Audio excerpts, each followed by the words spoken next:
Just last week, the two fastest Rubik's Cube solvers in the entire world went head-to-head in the most intense matchup in cubing history.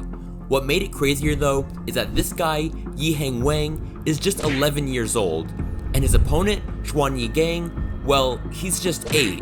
In fact, out of the top 16 finalists at the 2025 Rubik's Cube World Championship, half of them were under the age of 18, with 5 of those being just 12 or younger, making this the youngest group of World Championship finalists ever. You are the youngest person ever. But that's just one of the reasons that this 4-day competition is gonna go down in cubing history.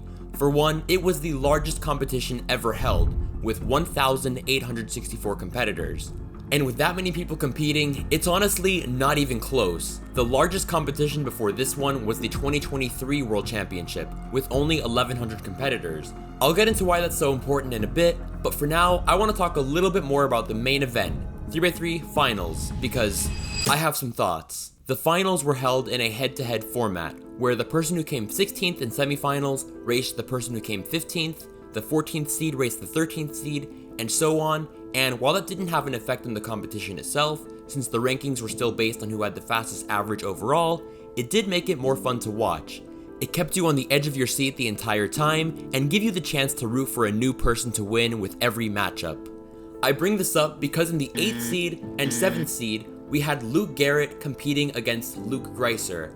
I mean, what are the chances that two people named Luke G with the same first name and last initial would go head to head, not only make finals, but be seeded consecutively in such a way that they would go head to head with each other? Oh, and if that's not crazy enough, they're both 19. I mean, come on. I asked ChatGPT what the odds were of that happening, and it said 1 in 12.5 million, but I want to see what you think. Do you think it's more likely, less? Just leave your answer in the comments for what you think the odds would be, and give your reasoning explaining why. And speaking of the Luke G's, one of the most unfortunate things to come out of the entire competition happened to Luke Garrett in the very final round.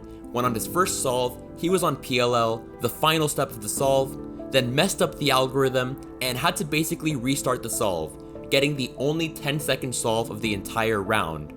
But worse than that, after the solve, he checks his finger, which he seems to have just gotten a cut on. Now, in any other sport, this would be a laughably minor injury, but in speed cubing, where you're literally using your fingers the entire time, that's the only body part you're using pretty much, then this could actually make a difference. And it did seem to have a real impact, since Luke dropped from his predicted placement of 7th down to 11th place in the final competition. Hopefully, a week later, all is well, and Luke's fingers, as well as his times, are back to normal. Moving on though, another thing I thought was really interesting were the two youngest finalists, Qixian Cao and Xuanyi Geng, and the new method that they're using, because spoiler alert, it's not CFOP. But before I get into that, if you're enjoying this recap of the World Championship so far, then I want to ask that you subscribe to the channel and maybe watch a couple more of my videos after this one. Because if you like this video, I really think you'll enjoy my other breakdowns of world records and the most important moments in speed cubing history, and I want to have as much of an impact on the world of cubing as I can. I love talking about any new world records, cubing developments, things like that, and watching a few of my videos in a row tells YouTube that this is a channel worth promoting and recommending, so I greatly appreciate that. And if you really want to go above and beyond in your support for the channel, then you can do one of two things. The next time you buy cubes, go to speedcubeshop.com and use the code TEBO for 5% off, and you can also become a channel member to get access to premium cubing emojis, chat rooms, and exclusive bonus content. Okay, now back to the video. Qixian Cao and Xuanyi Geng are both young Chinese cubers, and fun fact, they actually broke a Guinness World Record a couple years ago for solving a 3x3 as a team of 2, with each of them using just one hand in just 10.72 seconds. I just thought that was pretty cool. But look what Qixian does in her solves. She does the first 2 layers like normal, but once she gets to OLL, the top cross of her cube is already done. And after one algorithm, she gets a PLL skip. Pretty lucky, right? But look at her next solve. The same exact thing happens. An OLL case where the edges are already solved, and a PLL skip. And now look at when Xuanyi solves. Again and again, they both get solved edges for their OLL case, and then solve the entire last layer in just one step. That's because they're not using CFOP at all. They're actually some of the only people in the world to use a method called ZB, It was actually developed back in 2003, but since it required learning 798 algorithms compared to just 78 with CFOP, it was deemed too advanced for humans to realistically use. Even 8 months ago, when someone on r/cubers asked about the method, it was called a waste of time. Yeah, just learn OLL and PLL, someone else said. But recently, these two elite cubers have shocked the cubing world by actually using the ZB method in competition. And they're not just using it, they're breaking records. Back in April, Xuanyi became the first person ever to break the 3x3 single world record with the ZB method, getting an unbelievable time of 3.05 seconds at just 8 years old. I mean, when I was 8 years old, I was, getting in trouble for reading Diary of a Wimpy Kid, Roderick Rules, when I should have been paying attention in class.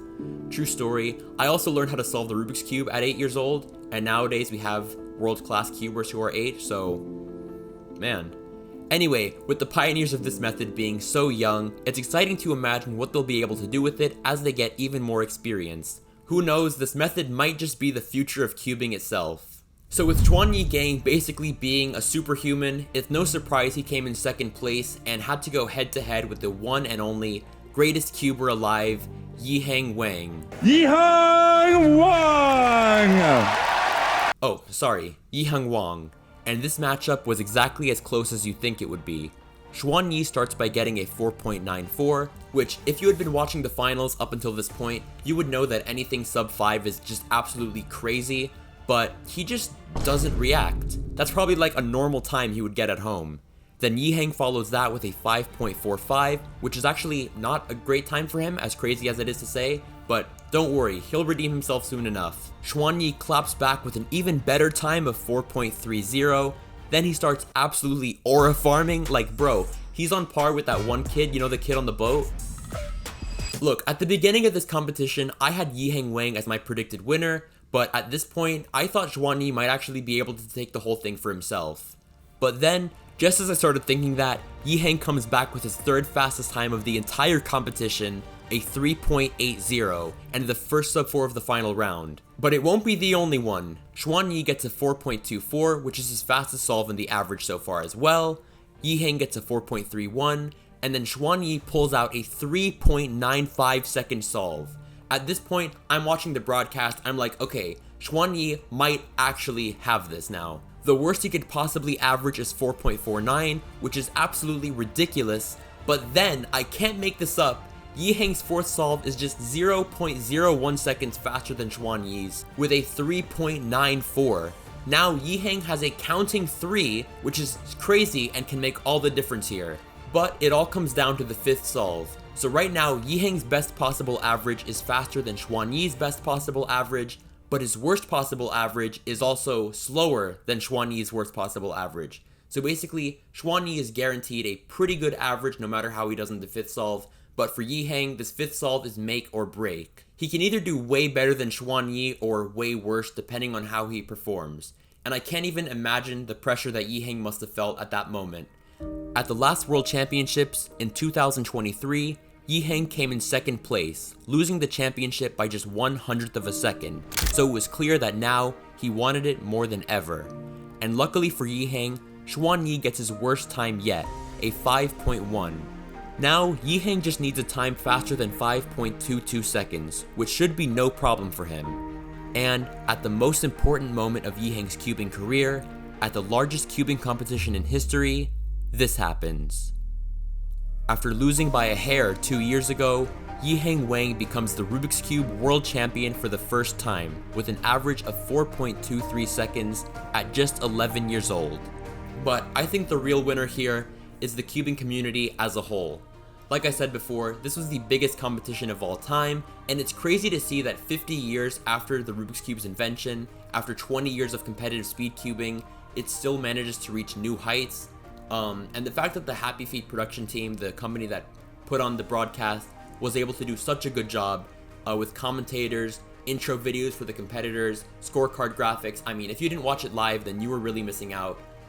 It just shows that speed cubing does have potential as a widely appealing spectator sport, and I'm excited to see where that goes in the future. In my entire 12-year cubing career, nothing has brought the entire worldwide community together like this, and I can't wait to see what happens in 2027. Until then, subscribe for more videos like this, because in my next video, I'm going to be trying out the scrambles from this final round myself, and see how a cubing god like Yiheng Wang compares to just a regular sub 10 cuber. Okay, thanks for watching.